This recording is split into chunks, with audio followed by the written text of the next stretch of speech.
Welcome back there, PCT Short. I'm Jonah Johnson. So as we move into June here now, and if you're still planting soybeans, we need to make some late season adjustments.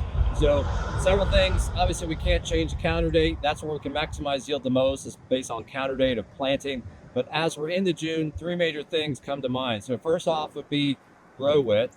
Second would be your seeding rate, and then third, maturity group. So if we dive into this briefly, if your wide row soybean producer is 30-inch rows, we need to try to close this in as close as possible. 15s or less.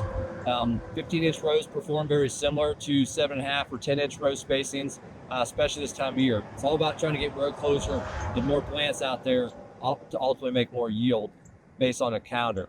Next would be on our seeding rates. As we enter this month, we need to be the first half of June. We need to be in that 150 to 175 seeds per acre, targeting that 125-ish thousand plants in that ballpark towards at harvest.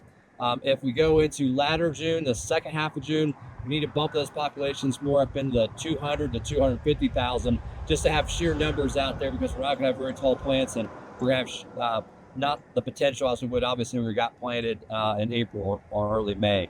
The last thing I want you to consider would be is your maturity group. So as we're getting into June, especially if it gets later June, we're almost in that double crop type scenario, like we put after wheat. And so you need to make sure that you choose a variety that can mature before a killing frost. And so there on the screen, you'll see some recommendations out of the Ohio Agronomy Journal from Ohio State that recommends shifting based on your latitudes in Ohio, where you need to shift your soybean maturities as we get into this spot. So, follow us on PCTnutrients.com. I'm Jonah Johnson. Thanks for watching.